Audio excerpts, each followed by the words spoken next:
Hello बच्चों, आज हम लोग देखेंगे क्लास 10th हिस्ट्री का चैप्टर नंबर 2 समाजवाद एवं साम्यवाद। आप लोग को वीडियो को क्वालिटी कम लग रहा होगा तो सेटिंग से जाकर 360 पर कर लीजिएगा। चलिए देखते हैं।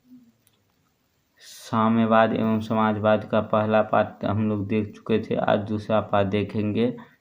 चलिए देखते हैं। 7वां क्वेश्चन है, रूसीकरण की नीति क्रांति हेतु कहाँ तक उत्तरदायी था। यह 7वां हम लोग का क्वेश्चन है। तो चलिए देखते हैं। सोवियत रूस विभिन्न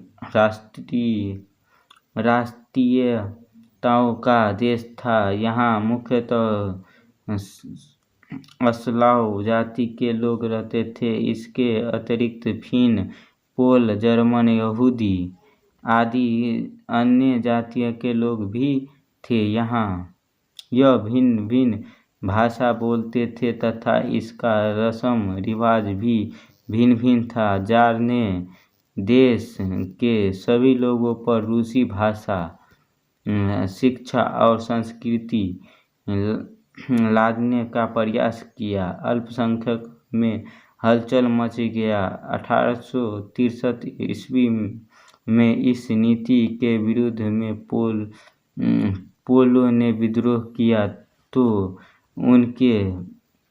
उनको निर्दयता पूर्वक दमन किया गया। इस प्रकार रूसीकरण के कारण रूसी राजतंत्र के प्रति अल्पसंख्यकों का आक्रोश बढ़ता जा रहा था। आशा करता हूँ कि आप लोग को समझ में आया होगा। सोवियत रूसीकरण की नीति क्रांति हेतु कहाँ तक उत्तरदायी। रूसीकरण की सोवियत रूस विभिन्न राष्ट्रीयता में टूटा था, जहाँ अनेक जाति के लोग रहते थे और अनेक भाषा बोलते थे। लेकिन रूस का जार माने राजा वहाँ रूसी भाषा में शिक्षा और संस्कृति लादने का कोशिश कर रहा था, जिससे अल्पसंख्यकों को समझने में दिक्कत हो रहा था। तो 1863 ईस्वी में इस नीति के विरोध में पोलो ने विद्रोह कर दिया तो वहाँ के राजा उसको निर्दयता पूर्वक दमन कर दिया। इस प्रकार रूसीकरण के कारण रूसी राजतंत्र के प्रति अल्पसंख्यकों का आक्रोश बढ़ता गया। आशा करता हूँ कि आप लोग को समझ में आया होगा।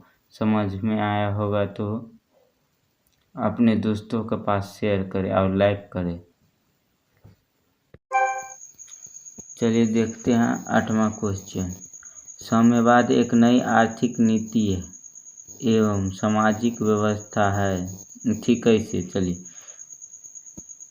रूस में क्रांति के बाद नई सामाजिक आर्थिक व्यवस्था की स्थापना हुई। असमानता समाप्त कर दी गई। वर्गहीन समाज का स्थापना की गई। पूंजीपति और जिम्मेदारी का उल्लंघन कर दिया गया। समाज में एक ही वर्ग था। समाजवादी नागरिकों का काम के अधिकार को संवैधानिक अधिकार बना दिया गया। देश की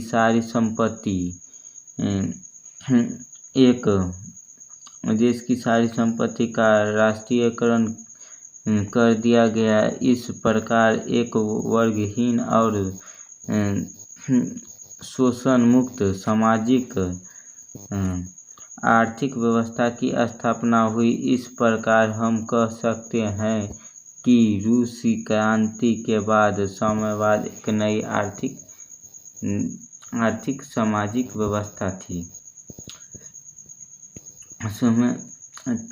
साम्यवाद एक आर्थिक एवं सामाजिक व्यवस्था थी कैसे।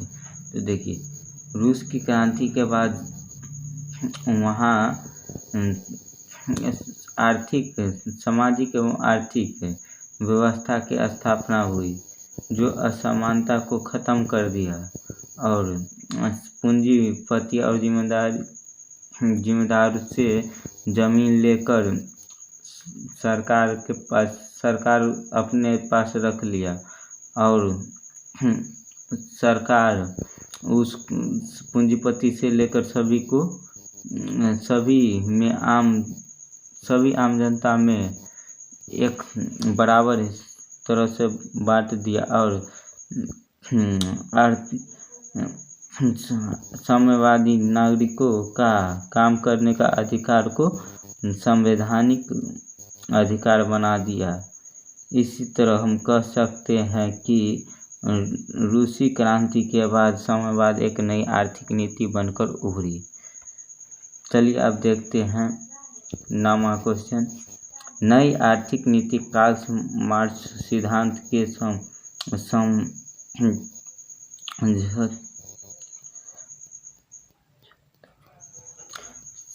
नई आर्थिक नीति का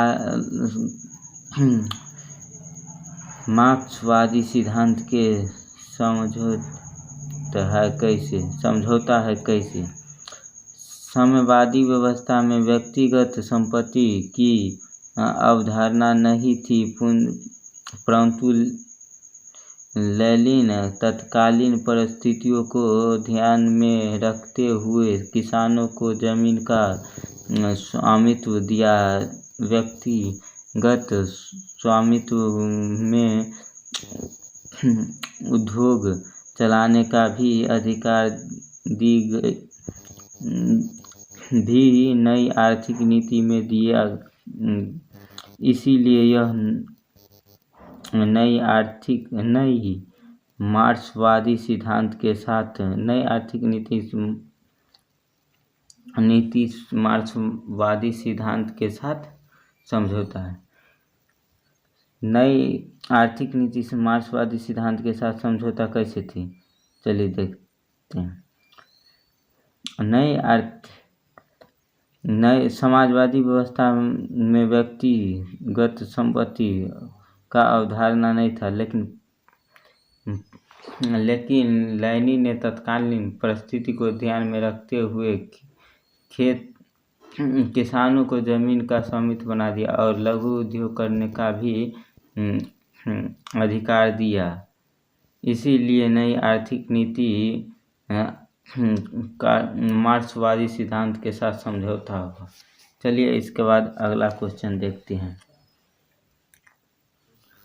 प्रथम विश्व युद्ध में रूस की पराजय क्रांति हेतु मार्ग प्रदर्शित करता है कैसे। चलिए देखते हैं।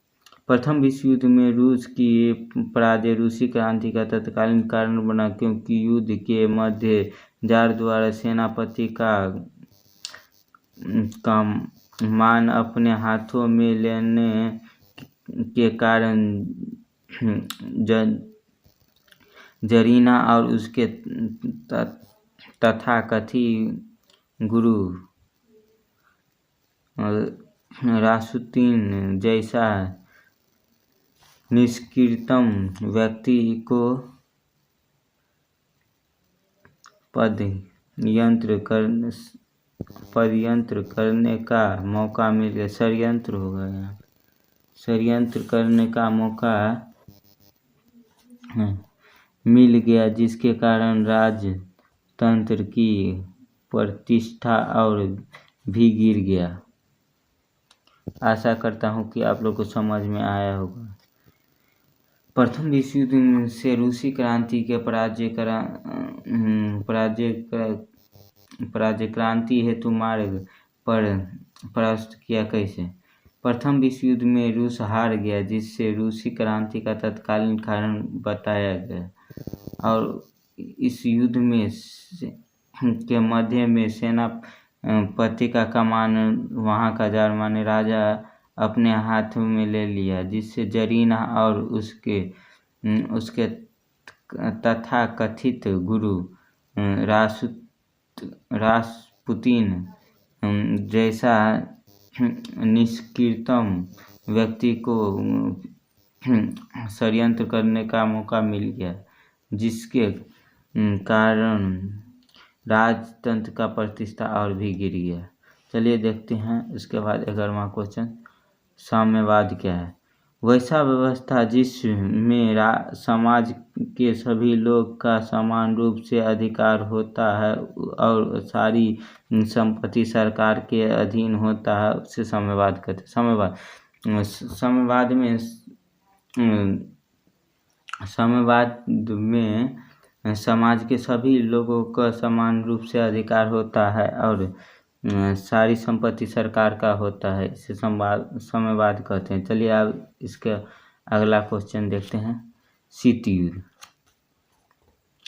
जो 12वां क्वेश्चन, शीत युद्ध के विषय में संक्षेप में वर्णन करें। चलिए, शीत युद्ध वास्तव में कोई युद्ध नहीं था, यह वैचारिक युद्ध था जिसमें पूंजीवादी गुट का नेता संयुक्त अमेरिका और समाजवादी गुट का नेता रूस था। यह युद्ध द्वितीय विश्व युद्ध के बाद हुआ था और 1991 सोवियत संघ के विघटन पर समाप्त हो गया। शीत युद्ध कोई युद्ध नहीं था, यह तो बातों का वैचारिक युद्ध था जिसमें पूंजीपति गुट का नेता संयुक्त राष्ट्र अमेरिका था और समाजवादी गुट का नेता रूस था। यह द्वितीय विश्व युद्ध के बाद लड़ा गया था और 1991 में सोवियत संघ के विघटन के बाद इसका भी समाप्ति हो गया। चलिए अब देखते हैं अगला क्वेश्चन, कार्ल मार्क्स के बारे में जानते हैं। कार्ल मार्क्स का जन्म 5 मई 1818 को जर्मनी के राइन प्रांत के टियर नगर में एक यहूदी परिवार में हुआ था। कार्ल मार्क्स एवं एंगल्स